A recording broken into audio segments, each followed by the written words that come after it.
Aziz Seni, là-dessus, quel est votre regard? Est-ce que vous pensez que le blocage du pays peut être une nécessité pour faire reculer le gouvernement? C'est toujours la même chose dans ce pays. On commence par bloquer avant de discuter. Ce que je constate, c'est que ce qu'on voit, ceux qui sont devant sur les plateaux, dans les médias, etc., c'est toujours le même profil. C'est d'abord les services publics, c'est la SNCF, c'est la RATP, etc. Je ne vois pas beaucoup de monde du secteur privé venir sur les plateaux exprimer un désaccord, on va bloquer le pays, etc. Parce que plus raisonnable, parce qu'eux aussi ils savent ce qu'ils ont à perdre, ils savent ce qu'ils peuvent gagner.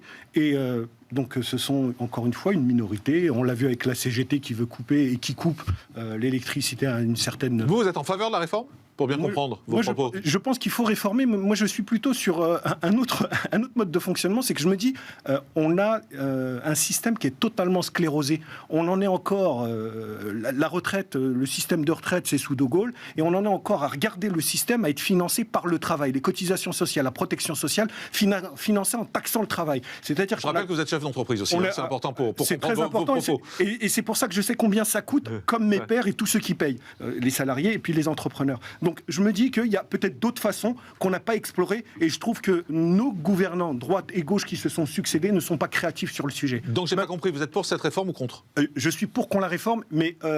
pour qu'on réforme la réforme ? Non, pour la réforme. Ah, pour la réforme, d'accord. Décidément, Jean-Marc... non, mais j'essaie de comprendre et d'être précis. On va parler de l'aspect politique dans un instant. Merci de venir à mon avion de bus. Quel faillot. Je voudrais qu'on parle de la solution. Ça replace aussi le travail au cœur de notre enjeu collectif. C'est le réflexe pavlovien en France. Taxer le travail, taxer. On va augmenter. Certains hommes politiques, de droite et de gauche d'ailleurs, parlent d'augmenter les cotisations sociales en période d'inflation, etc. Personne n'a parlé de ça. Pour compléter. Si, certains ont parlé de ça. Mais moi, je ne défends pas l'idée d'augmenter les cotisations sociales. Quand j'entends un élu et un homme politique dire c'est pas le moment de réformer, je dis mais ça fait j'ai 45 ans, ça fait 45 ans que régulièrement on entend c'est pas le moment, c'est pas le moment. Plus on attend, l'attentisme nous coûte un pognon de dingue, pour reprendre l'expression de l'autre. On est dans un pays et moi je suis pour la réforme. On a plusieurs paramètres. Les Français ne veulent plus faire d'enfants. 1,8. La retraite, c'est une problématique démographique. On ne veut pas faire d'enfants. C'est leur droit. Les Français veulent de moins en moins d'immigration de travail. C'est leur droit, ils ont le droit de le dire. Les Français ne veulent pas rallonger la durée du travail. C'est-à-dire qu'ils ne veulent pas faire un effort supplémentaire. C'est leur droit aussi. C'est quoi la solution? Quand j'entends certains hommes politiques dire...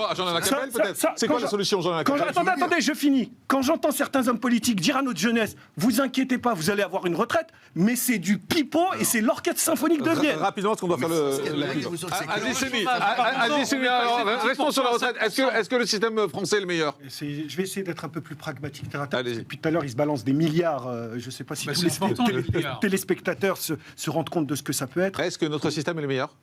Je pense que notre pays, il est 33e en termes de PIB par habitant. C'est le revenu, on mesure ça. Est-ce qu'on vit mieux ailleurs? Oui, bien sûr, il y a des endroits où on vit mieux. L'Allemagne est devant nous, la Belgique est devant nous, ne serait-ce que pour parler Union européenne. Qui paie en plus d'impôts au monde. Deuxièmement, j'y arrivais, combien nous coûte notre protection sociale? Nous sommes le champion du monde en matière de prélèvement obligatoire, sans être champion du monde en matière d'éducation, de santé, on a vu le système, de police, de justice, de défense. Ça nous coûte encore... Oui, mais il nous coûte... Oui, il est cher. Mais il n'est pas le meilleur, puisque... Il faut le réformer. Non, Jérôme, on n'est pas les meilleurs. On n'est pas les meilleurs en éducation. CF, le classement de Shanghai. En matière de police, de justice, en matière de logement, en matière de santé... Elle parle de retraite, Brigitte Macron. En matière de retraite, évidemment qu'on n'est pas les meilleurs. On n'est pas les meilleurs. Attendez, on n'est pas les meilleurs en matière de retraite? Évidemment qu'on n'est pas les meilleurs. Les meilleurs pour qui? C'est mieux où alors? Les meilleurs quand vous êtes cheminot. C'est mieux où? Les meilleurs peut-être quand vous êtes à la RATP.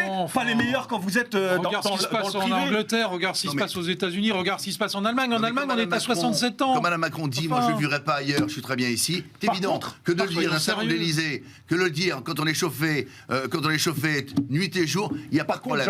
En revanche, allez dans les hôpitaux, allez dans les services d'urgence, regardez comment ça se passe, et vous verrez que vous n'aurez pas la même opinion. Même en Italie, on est passé à 67 ans. Il faut relativiser, c'est-à-dire qu'on voyage tous. Quand on va en Afrique, quand on va en Asie, il faut quand même se dire qu'on est dans un pays où on est bien loti. C'est pas la guerre, on a les frigos qui sont relativement pleins, on a des systèmes de soutien, les restos du cœur pour ceux qui ont des difficultés. Non mais vivre bien, elle n'a pas parlé que des retraites, elle a dit vivre bien. Elle a parlé du système de santé, elle a parlé des retraites. Effectivement, Arnaud, vous êtes d'accord avec la première...